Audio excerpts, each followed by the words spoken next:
Next one. Yeah, next question and next hot sauce. So the next one will be like, what do you guys think about? Jalapeno. Can you see the color on that one? I have no idea at this point, man. It's either If you can't see it, you know it's green or red. it's a color. Whatever it identifies Colorblind as. guy walks into the forest.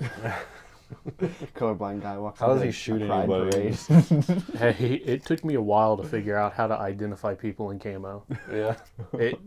My first time ever playing Airsoft, it's like, I don't see anybody. They're standing right in front of you, dude. What do you mean? Just against the wall, just. That's how you discovered you were colorblind. No, I knew about it a while before. How did you know you were colorblind? When I was a kid and I first got glasses, they had to test me to see if I was colorblind. Found out I was colorblind. Mom said that she felt so bad because she knew I always had trouble with my colors, but didn't know exactly why. Child abuse. Well, Might have to bleep that so I don't get flagged. so like, what do you guys think about the state of Airsoft, the direction of Airsoft as in general, including our field, etc., and the avenue that it's taking over the past? How honest do you want? As honest as you want to I think be. you guys are a bunch of pansies. So, I've definitely seen respectfully. over the past probably 3 years, really the community has changed a lot, it seems like. Seems like even when we were at Battlegrounds, there was still, you had that change coming, but it almost seemed like you had more of the Milsim style people coming out to the field, more of that same environment and aspect of that. And now it's gotten not necessarily more casual, but just what people are wanting to do, what they're wanting to experience has changed. So I blame TikTok. You know, you got that TikTok brain of needing to constantly do something. TikTok brain, Call of Duty brain, whatever you want to call Yeah. it. So I think that aspect of it is kind of worse, in my opinion. But it's something where we are able to change and flexibly attack it in a fashion that hopefully everybody likes. Because you can do some more interesting game modes really with that. Yeah. You can add more stuff to it. Whereas when I think of Milsim, I think of just a generic attack and defend. You got multiple points. Large groups of people are communicating over radio, and we're moving on to an objective to take out that objective. Whereas like some of these newer events that we're doing, they have a lot of other aspects to them. Like with our turf wars, you know, you got a whole market system involving the chips and the coins, you know, with stuff with purchasing things. So I think that aspect of Airsoft is becoming more popular, More LARPy. more accepted, which I'm not against. It's just a drastic change from what we were doing to now. I mean, I think it's a little bit, in my opinion, I think it is a good and bad thing. Right. Because it requires more out of the field. It does. But that's what also sets you apart from, a backyard field. It makes you, breaks you. I don't think most people want to just play TDM. Yeah. I think people want to be involved in stuff. I could be wrong, but it just seems like that's kind of where the player base is going. I think it's because it can be more rewarding. Like when you're able to go and accomplish tasks and stuff, you can go, man, what an event that was that I had to get from here to there and transport a missile crate or whatever versus, I went out and shot 20 guys today. Well, it's kind of like when someone asks you how your day went. And you're just like, it was just an average day at work. It was fine. You're like, nothing happened. But if something happens, like something cool you want to tell them about, then you're going to tell them. Like, it's the same thing with Airsoft. If you're going to go to the field and just play some TDM, get a few cool moments here and there, have fun. Nothing wrong happened. Nothing crazy happened. It's a good day. But if you go to a field and I gotta take out an armored truck and I carried this objective to this place or whatever, you add that element of something that you can't do just at a normal open play. Yeah. If you add that, then people are going to remember that and be like, tell their friends about it or it makes it a lot more Memorable. enticing. Yeah, it makes it more Airsoft enticing. is definitely evolving into more of a spectacle type of sport. I mean, it's always been that way, but like now you see a lot of, well, Will, for example, up there at Black Ops, he has his helicopter ride type stuff. He had British APC up there at one event that we went to. Dang cat doing. So, with that, those are cool attractors, I think, to a field. And if you don't have access to that, well, what can you do to make it interesting and to make it involved for the player? Yeah. I mean, I'm happy with just, walking out into a field and you have objective over here and you have objective over here, go shoot each other. Mm-hmm. But when you start adding in those other elements, it does make for interesting gameplay, and I think keeps people coming back. Yeah, because it seems like there's definitely a variety of people. Some that just like to go hang out with their boys, and some people that want to complete missions and stuff. So I think a lot of our stuff kind of provides a balance of both. We try to provide a balance of both because we get feedback from both sides that say the complete opposite of each other, and it's hard because we do one event and people complain that it's not like this, and then we do the next event and people complain it's not like this, and we're like, well, we just did an event that catered to you, Yeah. and you didn't come. The different events do cater towards different groups of people. And I think like the aspect of milsim for local fields is kind of going away. I feel like that's not a massive attractor to a lot of people. It depends on what your definition of milsim is, though, too.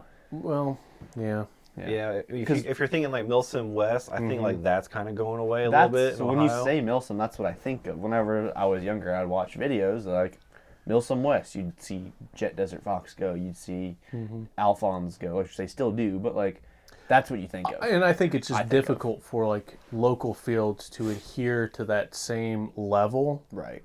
Because, I mean, one, they're in a unique AO.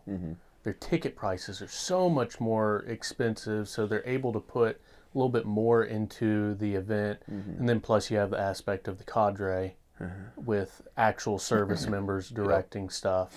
So their whole thing is based around that environment of pretending to be like you're something that you weren't, or maybe you were at one time.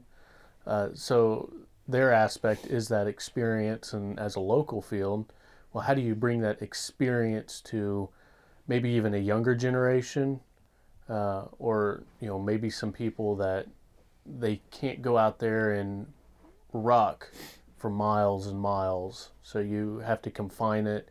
You have to boil it down to what makes this fun. That's why I like running our Explosive Sunset. It's like a Milsim light. It's got some militaristic features, some role playing stuff, like you gotta be the combat engineer and blow some things up. But it's not like over the top where you have to wear full battle rattle and you're rucking for 14 miles and all this other stuff. I think another big problem with that is most people's diets are Mountain Dew and Gatorade. They don't drink enough water, and then they get out to the field when it's 90, 100 degrees, and people don't know how to properly hydrate. People don't hydrate. Drink lots of water the day before. You can have a diet of just Mountain Dew. Just hydrate before you come to the field, and do an excessive. That and don't wear 700 pounds of clothing and stuff, and then sit out in the sun. Be properly hydrated. Yeah, well, that's the thing is I hear people like younger guys that I know, they're your little brothers that talk to me about it. They're like, oh, it's gonna hurt. I'm gonna wear jeans and a sweatshirt and all this stuff. I'm like, dude, it's middle of July. It's like the people that wear the ghillies when it's like 90 plus degrees, and those are usually the ones what heat cat. He's like, hey, is that all you're wearing under there? Like, take that off. Well, and I think as well, kind of branching off from this, and I don't know, did you have a question about current gun or replicas? And yeah, later on. You do have that later on. Okay, so stuff. We'll talk about that later on then. Okay. I don't know what he's doing. Why is he doing that? Your techie stuff. Ooh. Oh, my special techie stuff. The pile that he has in the shop. You mean the pile he has in his car? That's all my personal stuff. Well, It used to be way worse. Yeah, when we went to, he took him a full week to clean his car out when we went He had to a full Black armory. Ops. He had an It armory in wasn't his a little full car. week. Brother, you had the whole week off and you cleaned it the whole week. No, I didn't clean it the whole Bull week. crap. It was like 2 days. You called me Monday. 2 days, 48 hours of cleaning. Non-stop Yeah. of cleaning, yeah. Break you it know, up into the 4 fact days. that I can fit as much stuff in that clown car as I can is kind of amazing.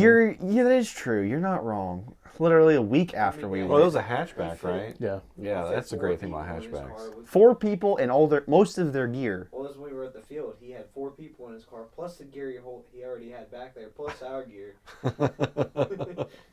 I can fit a lot of stuff in We there. need to change his call sign to clown car. Yeah. Let's not do that. No, denied. Squeeze your nose and Denied.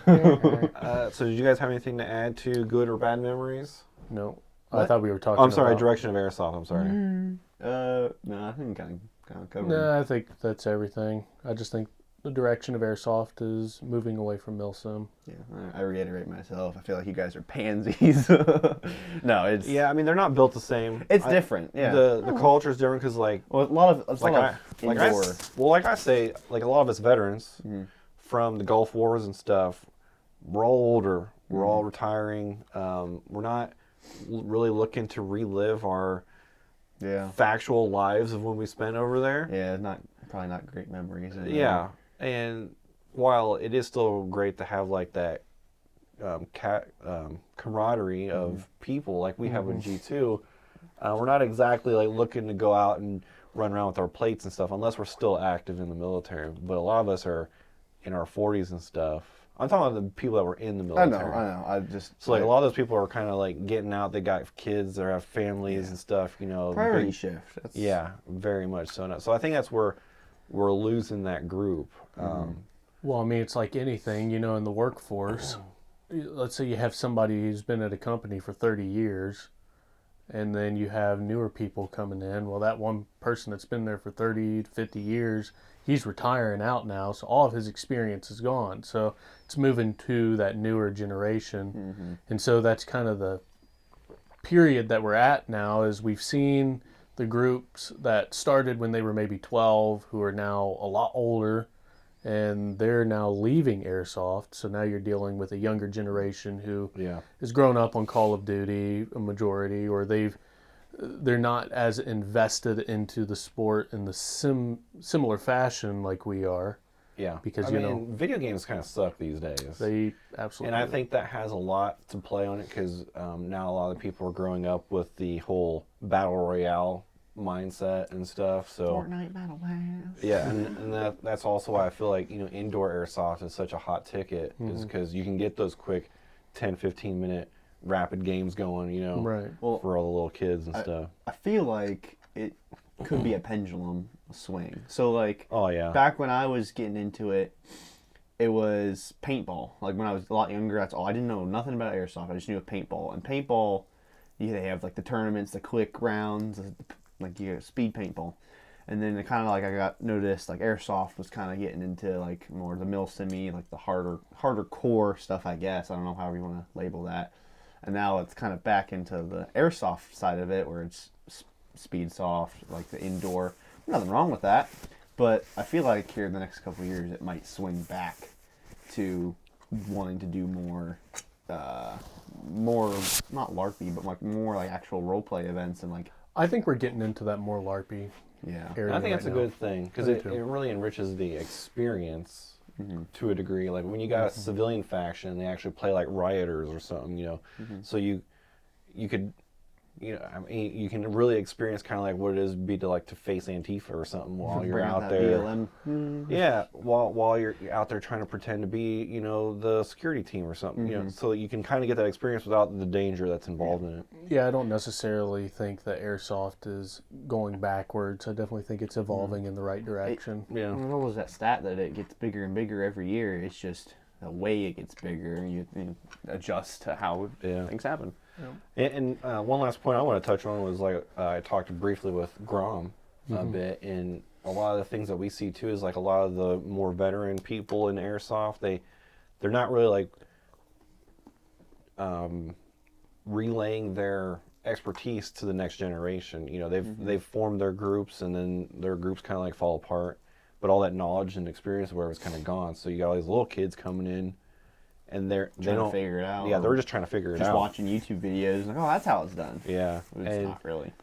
So, in some aspect too, like I'm hoping with like Explosive Sunset, for instance, or any of the others, that we have more of the veteran style players before they actually fully get out. Because it sounds like some of them are kind of reaching that. I've seen a couple messages and the media stuff that's been like, oh, I'm coming back out after a couple of years, like they're coming back for an event, and I was like, oh, that's sick. Yeah, and then some were talking about, you know, like they might get out soon or something. So I'm hoping like before that transition happens, that they can relay some of that knowledge and skill to the younger group generations and stuff. But I think they're also trying to find people that are dedicated to, you know, wanting to be in it, so they're not wasting their time with people who are, because like the average airsoft was only in it for 2 years and then they're gone. You know, and these teams have been in it for a decade. As well, I think, like, with Trevor's point of the pendulum swinging, you know, back, you have Airsoft now getting really popular amongst the more tactical YouTubers. Community, yeah. Who are doing real steel stuff. So hopefully with some of their actual experience and coming into the sport is maybe going to change some of the mindset maybe, or help promote the mindset of people wanting to do certain things. Because a common issue with newer players, which is a given, but even people who maybe have been in the sport for a year plus, they're still not wanting to push on objectives. They're still wanting to hold back, but your Airsoft replica can shoot like maximum 150, 200 feet normally.